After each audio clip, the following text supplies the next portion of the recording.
Assalamualaikum warahmatullahi wabarakatuh.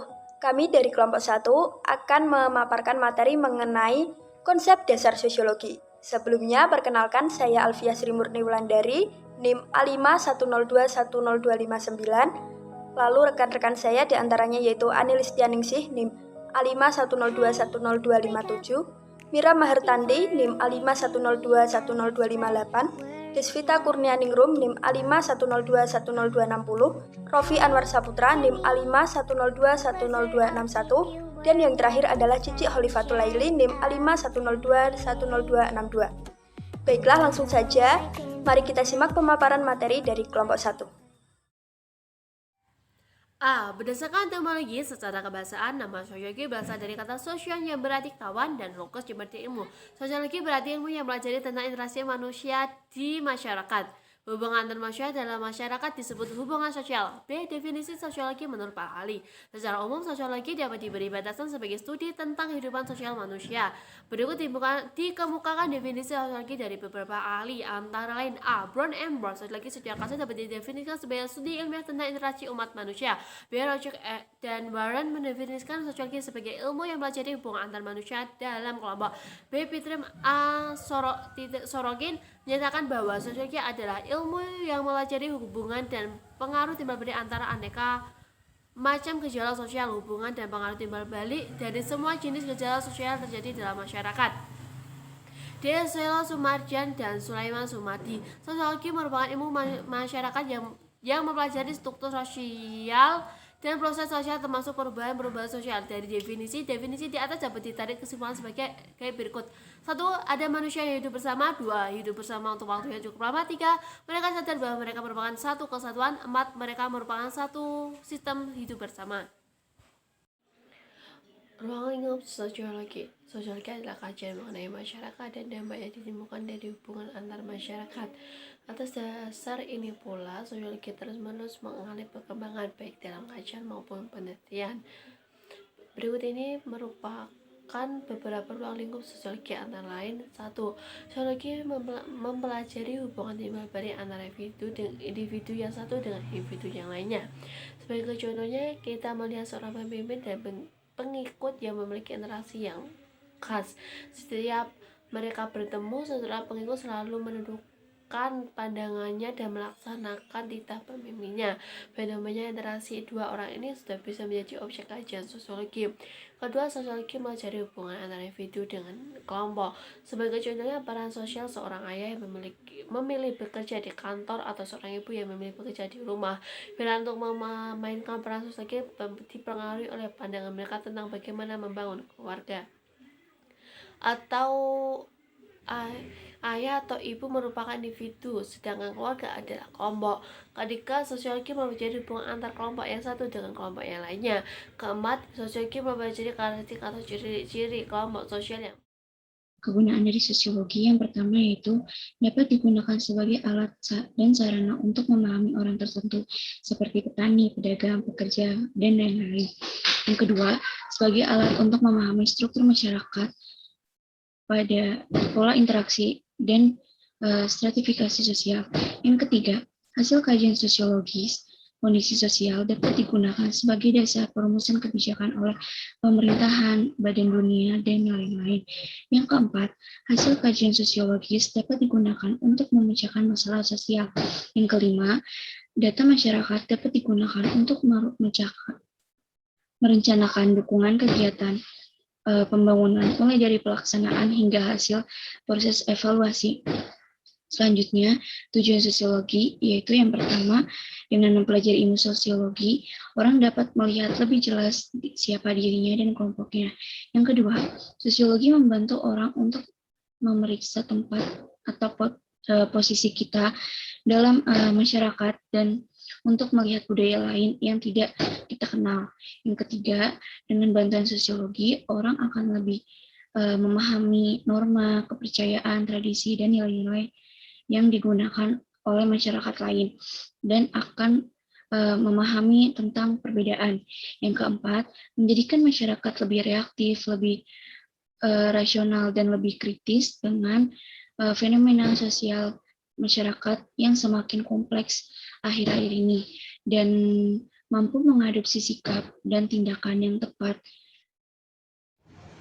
Perkembangan ilmu sosiologi. Ilmu sosiologi tidak muncul begitu saja, melainkan terdapat relasi sebab akibat yang sudah terjadi seiring dengan perkembangan ilmu manusia. Ilmu pengetahuan tentang masyarakat sudah ada sejak beberapa abad yang lalu sebelum istilah sosiologi ditemukan. Hal ini dibuktikan dengan Plato dan Aristoteles, filsuf besar zaman Yunani kuno yang menuliskan buku tentang bagaimana menciptakan masyarakat yang adil dan bahagia. Lalu ada Ibnu Khaldun, seorang cendekiawan dari timur yang menulis persoalan tentang integrasi sosial serta peradaban manusia abad ke-14. Memasuki abad 20, ilmu sosiologi mulai berkembang cukup pesat dan menjadi salah satu ilmu yang paling diminati di Amerika Serikat. Para ilmuwan Amerika tergerak lantaran adanya industrialisasi serta urbanisasi yang terjadi secara masif di perkotaan Amerika sehingga menyebabkan perubahan sosial besar-besaran. Merambah abad ke-21, sosiologi berkembang begitu cepat sampai-sampai muncul aliran sosiologi lain yang saling mengkritik. Pergerakan ini didukung dengan rumusan George Ritzer tentang sosiologi sebagai studi yang berparadigma plural. Dengan cangkupan awalnya yang sudah luas, sosiologi kembali mengekspansi ruang lingkupnya hingga lahirlah subdisiplin lain di bawah naungan sosiologi. D. Hubungan ilmu sosiologi dengan ilmu yang lainnya. Yang pertama adalah hubungan ilmu sosiologi dengan ilmu antropologi. Masyarakat adalah studi utama sosiologi dan kebudayaan adalah studi utama antropologi. Jika antropologi dibandingkan dengan sosiologi, inilah yang menjadi dasar tumbuhnya kebudayaan. Budaya selalu berorientasi pada masyarakat. Masyarakat mengacu pada struktur dan proses hubungan antara orang dan golongan. Kebudayaan berkaitan dengan isi atau gaya hubungan antara orang dan golongan. Oleh karena itu, masyarakat atau budaya sangat penting bagi sosiologi dan antropologi, namun penekanan pada keduanya berbeda. Kedua, hubungan ilmu sosiologi dengan ilmu geografi. Hubungan antara sosiologi dengan geografi dapat ditemukan dalam konsep esensial geografi yang mencakup konsep interrelasi dan interdependensi. Misalnya, kota sebagai pusat perdagangan yang tidak memiliki tempat untuk pertanian membutuhkan makanan dari desa, sedangkan desa sebagai pusat kota untuk memenuhi berbagai kebutuhan seperti bahan bangunan, berbagai peralatan rumah tangga, dan lain-lain. Dari interaksi ini akan muncul pola budaya baru, menyerbu kota dari kota, sehingga lama-kelamaan budaya kota akan hilang karena digantikan oleh budaya kota baru yang sudah ada. Sementara, banyak pola yang dianggap kurang menguntungkan. Hal ini tidak dapat terjadi bila ada sosialisasi yang baik antar masyarakat dan interaksi dengan budaya baru yang masuk ke masyarakat, khususnya masyarakat desa tersaring. Ketiga, hubungan ilmu sosiologi dengan ilmu sejarah. Salah satu metode sosiologi adalah metode sejarah. Dalam hal ini, sosiolog selalu mengajukan pertanyaan sejarah kepada sejarawan, sehingga ilmu sejarah dipengaruhi oleh perkembangan sosiologi. Jadi, ada pengaruh timbal balik antara sejarah dan sosiologi. Keduanya meneliti peristiwa dan hubungan yang dialami masyarakat atau manusia. Kemudian, hubungan ilmu sosiologi dengan ilmu ekonomi. Ilmu ekonomi mempelajari upaya manusia untuk memenuhi berbagai kebutuhan barang dan jasa yang terbatas. Misalnya, ilmu ekonomi berusaha memecahkan masalah yang timbul oleh ketidakseimbangan pasokan pangan dengan penduduk dan mempelajari utama peningkatan produksi untuk memenuhi kebutuhan masyarakat. Sosiologi mempelajari unsur-unsur masyarakat secara keseluruhan. Sosiologi juga mempelajari bagaimana orang berinteraksi, bekerja sama, dan bersaing untuk memenuhi kebutuhan mereka. Kemudian ada hubungan ilmu sosiologi dengan ilmu psikologi. Antara psikologi dan sosiolog, objek kajiannya sama-sama manusia, tetapi ilmu sosiologi perhatiannya diutamakan bentuk hidup bermasyarakat, struktur dan fungsi dari kelompok terkecil hingga yang terbesar, interaksi antar orang perorangan, orang dengan kelompok, kelompok dengan kelompok, dan perilaku sosial. Psikologi lebih mementingkan perilaku manusia sebagai manifestasi hidup kejiwaan yang didorong oleh motif tertentu, hingga manusia itu berperilaku atau berbuat. Oleh karena itu, kajian sosiologi lebih pada aspek kejiwaan manusia. Yang terakhir ada hubungan ilmu sosiologi dengan ilmu politik. Ilmu politik mempelajari aspek kehidupan masyarakat yang berkaitan dengan kekuasaan, termasuk upaya untuk memperoleh kekuasaan, mempertahankan kekuasaan, dan bagaimana mencegah penggunaan kekuasaan. Demonstrasi publik melawan penguasa adalah contoh studi sosiologi politik. Istilah politik dalam hal ini berbeda dengan istilah politik yang digunakan dalam kehidupan sehari-hari, yaitu politik diartikan sebagai perkembangan kekuasaan negara. Sosiologi berfokus pada sisi umum masyarakat dan mencoba menurunkan pola umum darinya. Sekian dari saya, kurang lebihnya mohon maaf. Wassalamualaikum warahmatullahi wabarakatuh. Di sini saya akan menjelaskan beberapa tentang konsep-konsep dasar dalam sosiologi. Yang pertama yaitu struktur sosial. Struktur sosial sebagai konsep dasar sosiologi adalah keseluruhan unsur-unsur pokok dalam dunia sosial yang meliputi lapisan sosial, beserta nilai dari norma sosial dan interaksinya dengan institusi sosial. Secara sederhana, kita bisa melihat sebuah kampung yang pada malam takbiran begitu ramai anak-anak membawa obor.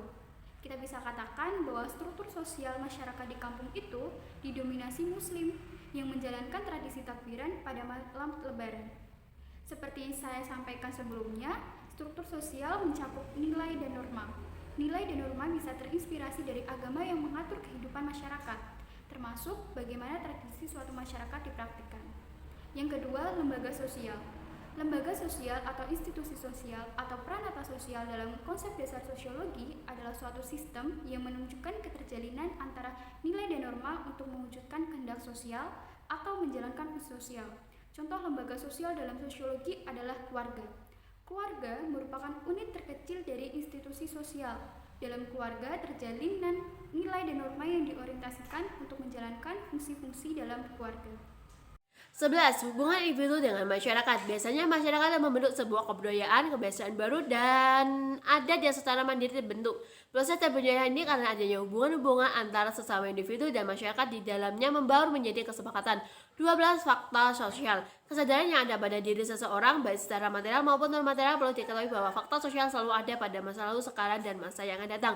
13. Sanksi. Sanksi merupakan upaya untuk konsekuensi yang diduga dapat mengurangi ataupun kemungkinan untuk melakukan perbuatan melanggar sesuatu di masa yang akan datang.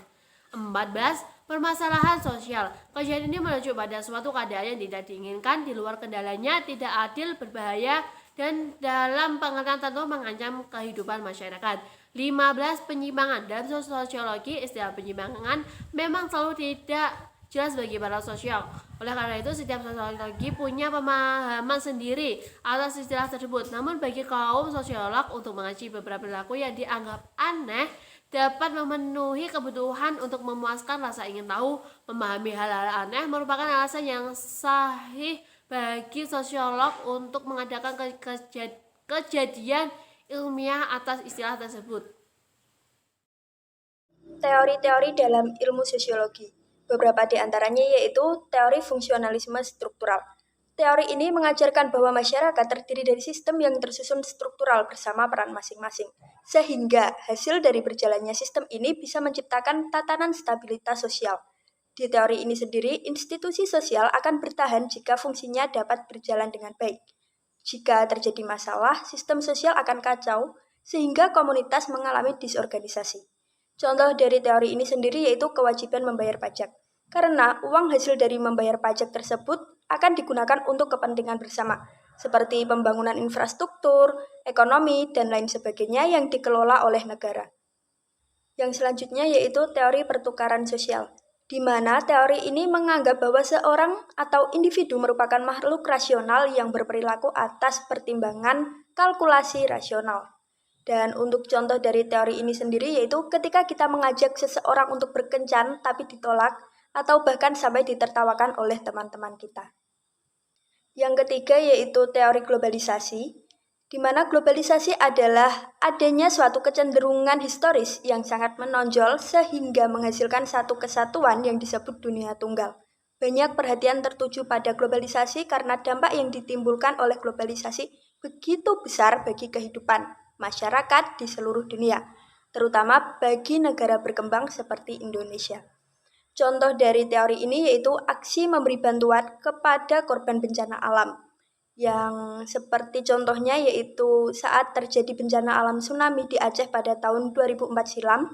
Itu merupakan salah satu contoh nyata pengaruh globalisasi yang mendorong masyarakat untuk peduli antar satu sama lainnya. Sekian presentasi dari kelompok kami, semoga dapat bermanfaat bagi kita semua. Apabila ada kekurangan, kami mohon maaf yang sebesar-besarnya. Wabillahi taufik wal hidayah. Wassalamualaikum warahmatullahi wabarakatuh.